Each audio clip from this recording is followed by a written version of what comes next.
वहाँ पे जो है काम नहीं श्री है। गुरवीर सिंह। बहुत बहुत धन्यवाद। धन्यवाद। माननीय सभापति महोदय, आपने मुझे मांग संख्या 41 और 42 के इस महत्वपूर्ण मुद्दे पर बोलने का अवसर दिया, आपका बहुत बहुत धन्यवाद। मेरी बात शुरू करूं उससे सबसे पहले मैं कबीर जी का एक दोहे से वाक्य शुरू करूंगा। जल बिना मीन प्यासी रे, बिन पानी सब सून। जल बिना मीन प्यासी रे, बिना पानी सब सून। पानी ज्ञान उबरे, मोती मानस चून, मोती मानस चून।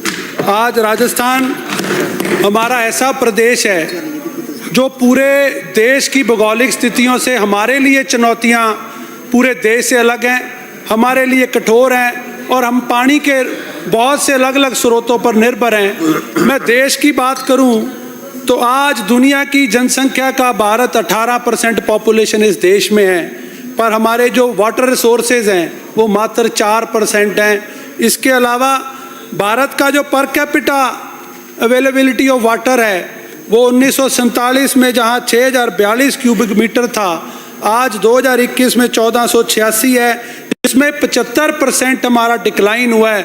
और ये चुनौती और बढ़ जाती है जब हमारे सरकार के जो आंकलन है 2031 में जो आंकलन है वो 1366 पर कैपिटा पर चले जाते हैं।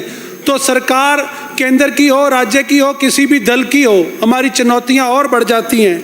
जहां रेन वाटर हार्वेस्टिंग की बात करूं तो जितनी बारिश पूरे देश में हर साल होती है, मात्र उसका 8% पानी हम रेन वाटर हार्वेस्टिंग के माध्यम से हम संजो पाते हैं, हम संचय कर पाते हैं। पर आगे हमारे को इस पर काम करने की आवश्यकता है। जहां पानी की महत्वता को बताते हुए एच ऑर्डन ने एक लिखा है, thousands live without love, not one without water, कि हजारों लोग प्यार के बिना जिंदा रह सकते हैं, एक व्यक्ति पानी के बिना जिंदा नहीं रह सकता। ये हमारा जो आज की महत्वता है, जो पानी की आवश्यकता है, इसको बताने की जरूरत नहीं है। जब से जन्म लिया है तब से जो स्लोगन इस देश में चलते आ रहे हैं वो हम बचपन से पढ़ते आ रहे हैं, आप सबने भी पढ़े होंगे, जिसमें लिखा है जल ही जीवन है, जल है तो कल है, जल से तो संसार है, पानी हर जीव का अधिकार है। पानी की बर्बादी को रोकिए, बिना पानी क्या होगा जरा सोचिए। ये सदन सोचे, ये सारे राजनीतिक दल के लोग सोचें, ये समाज सेवी सोचें, ये अधिकारी सोचें कि इस भारत के आगे वाले भविष्य के लिए हमें क्या करना है। हमें लोगों ने ये जिम्मेदारी दी है, ये मात्र स्लोगन बनकर नहीं रह जाए, ये मेरा सदन से आग्रह है। आज हमें जहां सब तरह के अलग अलग रक्षक बने, जहां जिस अभियान को देश ने छेड़ा उसको कामयाब किया है, आज जल रक्षक भी हमें बढ़ना चाहिए। यह मैं मेरे देशवासियों से आग्रह करता हूं। हमें इसको जन आंदोलन के रूप में लेना चाहिए। इसके लिए मैं देश के हम हर नागरिक से आग्रह करता हूं।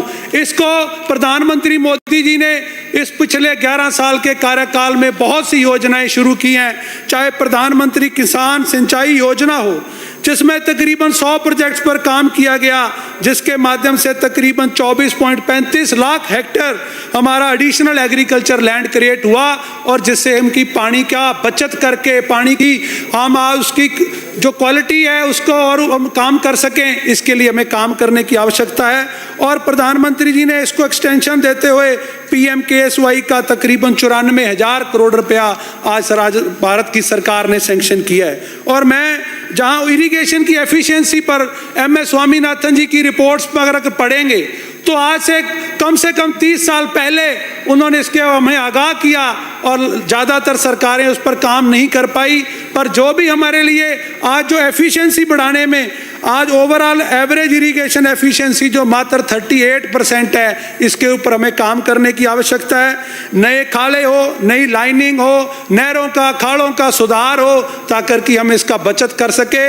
आज अगर इस पर हम पैसा खर्च करते हैं, हमारे इन जितने भी इंफ्रास्ट्रक्चर पानी से जुड़े हैं, तो हम कम से कम उसका 22.5% पैसा 22.5% पानी हम बचा सकेंगे। और इसके साथ ही मैं अगर राजस्थान सरकार के इस नए गठन के बाद माननीय मदन लाल जी के शर्मा जी के मुख्यमंत्री बनने के बाद जो पिछले साल की बजट घोषणा हुई, उसमें मुझे खुशी है, राजस्थान इरिगेशन वाटर ग्रिड में 50,000 करोड़ का प्रावधान किया गया। ये मात्र पूर्ववर्ती सरकारों की तरह घोषणा नहीं रही, तमाम राजस्थान के सेक्टर्स को इसमें जोड़ते हुए, चाहे वो उत्तर दक्षिण पूर्व पश्चिम जहां भी जिस चीज की जरूरत थी उसके लिए बजट ही आवंटन नहीं किया, वहां काम जारी हो गए, कामों के कार्यादेश जारी हो गए, आज काम प्रगति पर है। और ये सरकार के रहते रहते 5 साल के लिए जो जनता ने चुना है, उन 5 साल में ये धरातल पर उतरेंगे, मैं विश्वास सदन को दिलाना चाहता हूं। जहां पूर्ववर्ती सरकार ने ईआरसीपी पे, अभी माननीय सदस्य वरिष्ठ विधायक बोल रहे थे, आपने लगातार 3 साल तक ईआरसीपी का नाम लिया। पूरे देश के मीडिया ने जब भी आपसे दिल्ली में जाकर कोई इंटरव्यू लिया, केंद्र सरकार पे जवाब मांगा, राजस्थान सरकार पे जवाब मांगा, तो मुख्यमंत्री जी के मुंह से एक शब्द निकलता था कि केंद्र सरकार से पैसा नहीं आया। किसने रोका था आपको ईआरसीपी पे काम करने के लिए? एक पैसा 5 साल में आप नहीं लगा सके और दोषारोपण करते हैं आज की सरकार में। आज सरकार ने जहां ईआरसीपी को रामजल सेतु के नाम पर खा, हमारा एमओयू नहीं हुआ है, इस 5 साल में हम धरातल पर उतार के दिखाएंगे और इससे 1/3 आबादी को पेयजल मिलेगा और हमारे 17 जिलों के 4 लाख हेक्टेयर किसानों को इसके लिए पानी मिलेगा। और ये आप सब लोगों की इसी 5 साल में देखेंगे जो धरातल पर उतरेगी। यमुना की बात हो रही थी, माननीय सदस्य बहुत वरिष्ठ हैं, 93-94 की बातें कर रहे थे। भैरव सिंह जी शेखावत ने 1994 में समझौता किया। 15 साल आपने राज किया, केंद्र में भी आपकी सरकार थी, तब आप सो रहे थे। आज अगर भजनलाल जी शर्मा जी ने इसके ऊपर काम किया है तो क्यों आपके पेट में दर्द है? आप कहां गए थे? 15 साल पूर्व फुल मेजॉरिटी की सरकार आपको मिली थी, एक बूंद पानी नहीं लाए। अभी कभी इनके प्रदेश अध्यक्ष बोलते हैं, कभी इनके नेता बोलते हैं, कभी विधायक बोलते हैं, एक बूंद पानी नहीं आएगा। जो मर्जी नकारात्मक सोच आप रख लीजिए, पानी राजस्थान को शेखावटी का अगर को लेकर के आएगा तो माननीय भजनलाल मुख्यमंत्री हमारे लेकर के आएंगे। और पानी वहां चाहे सीकर हो, झुंझुनू और चीरू हो, उसके लिए जो पानी हमने समझौता किया वो मिलेगा। इसके अलावा आज मैं, अभी हमारे साथी ने पेयजल के ऊपर बड़ी चिंता जाहिर की। उन्होंने कहा कि तारानगर विधायक ने अपने भी जो बात रखी का पानी का संकट है, रसूखदार ले गए, कैंसर ट्रेन चल रही है, तो आप कहां गए थे? आपने क्या प्रयास किए 5 सालों में? इतनी बार इस राजस्थान में 50 साल तक आपको राजस्थान में सरकार बनाने का मौका मिला, आप अब तक कहां गए थे? और उन्होंने माना है कि JJM योजना शानदार है और JJM योजना में भ्रष्टाचार हुआ, यह भी माना है। पर मैं आपका पिछले प्रतिवेदन जब हम पढ़ते हैं, क्योंकि हम तो इस सदन में नहीं थे, पुराना कुछ डाटा खंगालना पड़ता है, बजट भी पढ़े हैं, इनके 5 साल के सारे गवर्नर के अभिभाषण, सारे बजट की घोषणाएं और इनकी अचीवमेंट पर उसमें हमने प्रतिवेदनों में पढ़ी है। मैं JJM की बात करूं, सिर्फ JJM की बात करूं तो 2019-20 में इन्होंने जो टारगेट लिया वो 17,92,000 परिवारों का था और अचीवमेंट है 1,02,000 की, मात्र 13% है। उसके अगले साल पर आइए, 2020 से 2021 में जो टारगेट JJM के अंदर लिया गया वो 20,71,000 है, अचीवमेंट कितनी है? 19%। 2020-21 से 2022 में आइए, टारगेट 30 लाख है, अचीवमेंट 5.38 है, कितनी है? 18% है। आज अगर 22-23 की बात करें और 23-24 में बात करें तो पहली बार 40 के ऊपर ग्राफ गया है। और जहां केंद्र की सरकार ने इनको 93,000 करोड़ रुपया राजस्थान में आवंटित किया, 5 सालों में सिर्फ 32,000 करोड़ रुपया ले पाए। और वो 32,000 करोड़ रुपया कहां लगा? माननीय, ये जांच निश्चित तौर पे होगी, मॉनिटरिंग टीम बनी है, एक एक काम की जांच होगी। हमारे मंत्री जी ने एक एक विधायक से डिमांड मांगी है और हमने सूचना दी है। ज्यादातर क्योंकि BSR में जो इनके पाइप के रेट्स थे वो ज्यादा थे और BSR मार्केट रेट से 3 गुना थे। लाइंग एट साइट की पेमेंट्स उठाई हैं और पुरानी पाइपों को नाप के पेमेंट उठाई है। जब ये इनके काले चिट्ठे जब सामने आएंगे तो सदन की पटल पे रखेंगे और इनके जो साथ जो इनके खेती की बाढ़ खेत को खाने लगी थी उसके पर्दे फाश होंगे। माननीय, जल जीवन मिशन को फेल करने के लिए इन्होंने कोई कसर नहीं छोड़ी। पर मैं धन्यवाद देता हूं देश के प्रधानमंत्री को जिन्होंने इसका टारगेट बढ़ा करके 2028 तक किया है। और हमारे आने वाले अभी हमारे बजट में जो योजना हमने रखी है, आज हमारे पिछले एक साल की जो अचीवमेंट है 6,091 करोड़ रुपया लगा करके 11,36,000 परिवारों को हम घर में जल दे चुके हैं। आज इस साल में जहां अमृत 2 योजना में 183 नगर निकायों में 5123 करोड़ रुपया लगा करके हमने काम कर चुके हैं, और जल जीवन मिशन के ग्रामीण क्षेत्र में जहां 24-25 में 1301 करोड़ के वर्क ऑर्डर जारी हो चुके हैं, और 25-26 में हमारे 41,621 के टेंडर फ्लोट हो चुके हैं। ये काम इसी 5 साल में करके हम धरातल पर उतारेंगे और आप सबके सामने हमारे लास्ट साल में हम आपका रिजल्ट रखेंगे। माननीय, अभी अगर मैं बात करूं आईजीएनपी की, और जो भी बात कर रहे थे हमारे से वरिष्ठ सदस्य, मैं आईजीएनपी की हिस्ट्री को सदन के सामने रखना चाहता हूं। बहुत से लोगों को जानकारी होगी, जो 1984 में हिमालय की नदियों का पानी हमारे बीकानेर रियासत में लाने के लिए तत्कालीन महाराजा डूंगर सिंह जी ने जो प्रयास किए, उस टाइम की पंजाब की रियासत हो, भावलपुर की रियासत हो, उनके विरोध के बावजूद महाराजा गंगा सिंह जी ने प्रयास शुरू किए, और 1921 में उसकी शुरुआत करके 1927 में जो सौभाग्य है मेरा कि जो 1927 में शिवपुर हेड पर जिसका उद्घाटन हुआ वो सादुलशहर विधानसभा में आता है, और वो पानी हिमालय का पानी इस राजस्थान के मरुस्थल में लेकर के आए तो महाराजा गंगा सिंह जी लेकर के आए। इस आईजीएनपी की परिकल्पना, इस आईजीएनपी की सोच, और इसके लिए किसी ने रखा तो महाराजा सरदूल सिंह जी ने रखा, और जिन्होंने 1946 में हमारे राय बहादुर कंवर सेन जी को इसमें नियुक्त किया। आज का जो हरी के बैराज है वो उन्हीं की परिकल्पना थी, जिससे हम राजस्थान फीडर और फिरोजपुर फीडर से पानी ले रहे हैं। और माननीय, मैं हरी के बैराज और आईएनपी की उनकी जो सोच से पानी उस टाइम 18,500 क्यूसेक निर्धारित हुआ, और जो आज उसकी क्षमता मात्र 11,000 रह चुकी है। 18,500 की डिजाइन की हुई नहर आज की स्थिति में 11,000 पानी ले रही है, और आज तक का रिकॉर्ड खंगाला जाए तो पिछले 75 सालों के रिकॉर्ड में मात्र भैरव सिंह जी शेखावत की ऐसी सरकार थी जिसमें 14,000 क्यूसेक पानी 93 से 98 के बीच में चला, ना कभी उससे पहले चला और ना कभी उससे बाद में चला, क्योंकि हमारी नहर जर्जर हो चुकी थी। कभी इनकी सोच नहीं आई कि इस नहर को दोबारा काम करने की जरूरत है, कभी इन्होंने प्रयास नहीं किए कि आईजीएनपी को दोबारा बनाया जाए। और मैं ये बार बार अभी हमारे तारानगर से आने वाले विधायक बात कर रहे थे, जो आरोप उन्होंने लगाए, किसान बर्बाद हो रहा है, फरवरी में पानी नहीं मिला, पंजाब से वार्ता नहीं की। मैं बताना चाहता हूं 5 साल के आपके 13 से 18 के कार्यकाल में आपका पंजाब में एक बार मंत्री गया। 13 से 18 में 5 साल में मात्र एक बार इनका मंत्री पंजाब गया, एक बूंद पानी नहीं मिला उसको, एक बूंद। और आईजीएनपी के साथ चिपटी जमीन बेच करके आया, और हमने वहां गंगानगर की सड़कों पे धरना दिया। ये है आपकी 5 साल की अचीवमेंट। और अगर मैं इसकी बात करूं जो हमारी सरकार ने क्या किया, आज जिस पौंग डैम की अगर हम बात करें तो जिसकी ये बात कर रहे हैं कि आपका कांग्रेस का एक भी मंत्री और विधायक कभी बठिंडा क्रॉस नहीं किया, और आपको हालात डैम की पता नहीं कि पानी कैसे आएगा। आज पौंग डैम का जहां हमारा 49% शेयर है, और जिसमें उसकी कैपेसिटी 1400 फुट भरने की है। पौंग डैम के लोगों को हमने गढ़साना अनूपगढ़ से लेकर के जैसलमेर मोहनगढ़ तक वहां जमीनें दी हैं। हमारी जमीन दे करके पानी लेकर के आए हैं, वो राजस्थान का हिस्सा है। आपका बता दें, आज तक कोई एक भी मंत्री अगर पौंग डैम की शक्ल देख करके आया है, और वो भैरव सिंह जी थे या वसुंधरा जी थी, और आज अगर किसी ने चिंता की है तो भजनलाल शर्मा जी ने की है। पहली बार 1400 क्यूसेक का जहां 1390 से आप कभी बढ़ा नहीं पाए, आज हमारे मुख्यमंत्री जी ने यहां से चिट्ठी केंद्र सरकार को लिखी। 3 बैठकें हमारी केंद्र में हुई हैं, और आज सीडब्ल्यूसी ने उसकी स्वीकृति जारी कर दी है। हम अगले साल से 1400 पानी उस डैम में भरेंगे, मैं सदन को विश्वास दिलाना चाहता हूं।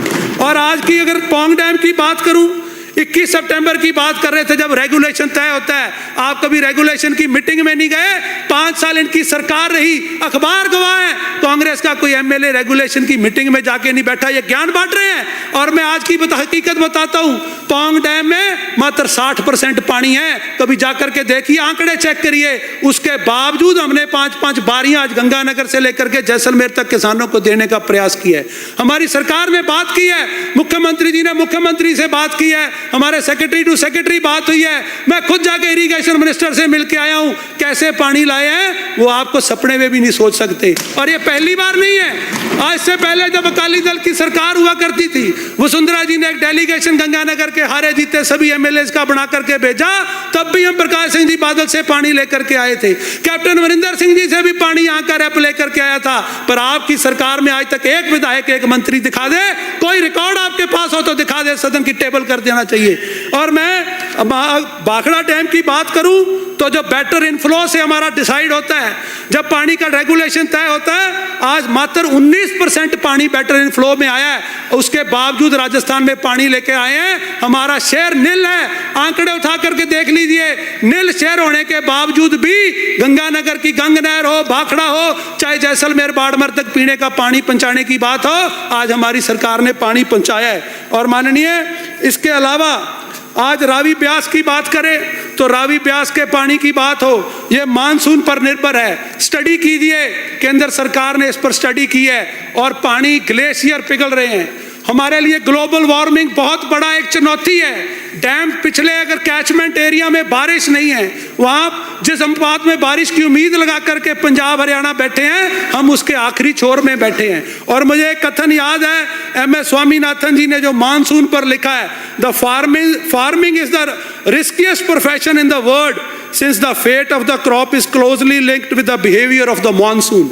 हम मानसून पर निर्भर हैं, आप उसकी स्थिति को जानिए और फिर अगली बात हम जब नहरों की करें।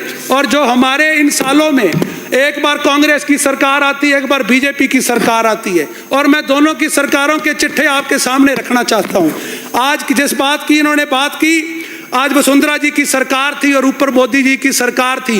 इस डबल इंजन की सरकार में 2462 करोड़ रुपए आईजीएनपी के लिए मंजूर हुआ और काम शुरू हुआ, ये बातों में नहीं रहा। आज आरडी नंबर 179 से लेकर के आरडी नंबर 496 जो पंजाब का हिस्सा है, लोहगढ़ हेड तक आने का सीसी लाइनिंग का ऐसा शानदार क्वालिटी का काम हुआ, एक बूंद का रिसाव उसमें से नहीं हो सकता।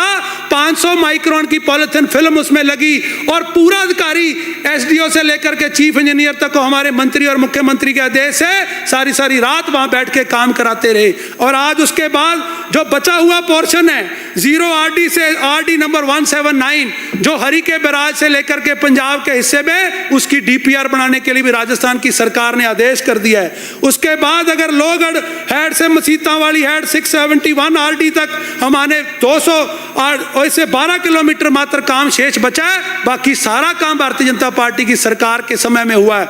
आज 0 आरडी मसीता वाली से लेकर 200 आरडी तक अगर काम किसी ने किया तो भारतीय जनता पार्टी की सरकार ने किया। और आपने क्या किया जनाब? आपकी जब आपके जादूगर मुख्यमंत्री जी 8 से 13 में आए तो ज्यादातर विधायकों को पता नहीं होगा, आरटीआई लगा लेना, चाहे रिकॉर्ड खंगाल लेना। लोहगढ़ हेड पे 3 नहरें हरियाणा को दी क्योंकि आपके सिंचाई मंत्री का रिश्तेदारों की जमीनें पड़ती थी, आपके चीफ इंजीनियर की डबवाली में जमीनें पड़ती थी, 3 नहरें दी हैं। मैं तो छोटा था, दादाजी के साथ 2013 की सरकार इनका जब कार्यकाल खत्म होना मुख्यमंत्री से मिले, क्या जनाब 3 नहरें दे दी, वो 3 नहरों का पानी कहां गया? उसका जवाब कांग्रेसियों बताओ, सदन में पता चले, लोगों को आपकी हकीकत पता चले।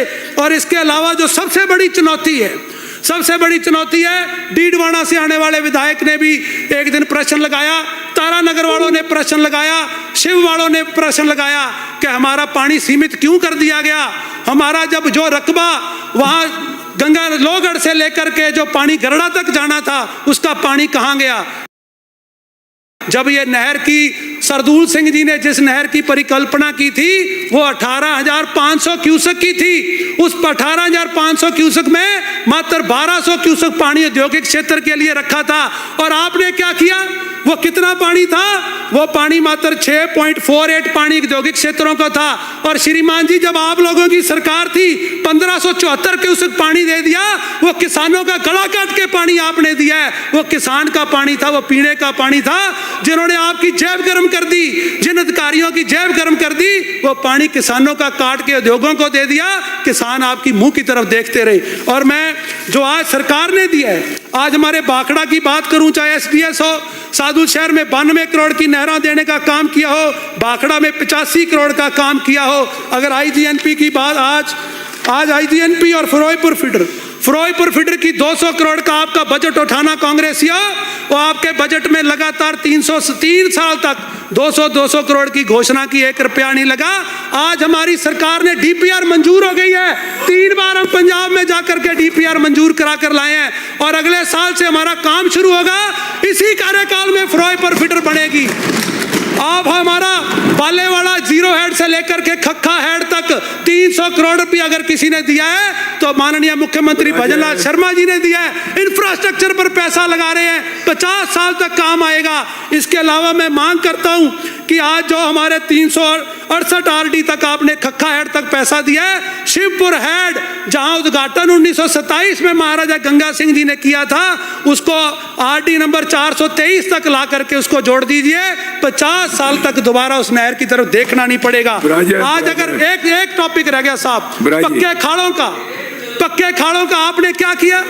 आपके गवर्नर अभिभाषण में चेक करना, समय नहीं है। ये 3 पन्ने तो सिर्फ आपके लाया था, वो बोलने का समय नहीं है। सभापति घंटी बजा रहे हैं। पक्के खाड़ों का बता देता हूं, 153 करोड़ रुपया 1 साल में खर्च किया है और 590 करोड़ रुपया जहां हमारा विधायक नहीं है, संगरिया राव सर टिब्बी हनुमानगढ़ पीली बंगा में 590 करोड़ रुपया, 200 करोड़ जहां हमारा विधायक नहीं है, रायसेन नगर अनूपगढ़ रावला गड़साना में, और 250 करोड़ रुपए के खाड़े कुलायत में, 230 के खाजूवाड़ा में और 150 के बीकानेर में, 573 के तो सिर्फ खाड़े बनेंगे जनाब। आईना दिखाने का काम कर रहे हैं और आपको जनता को पता चले किसने क्या किया और बीजेपी ने क्या किया। बहुत बहुत धन्यवाद। मैं श्रवण कुमार जी, मान्य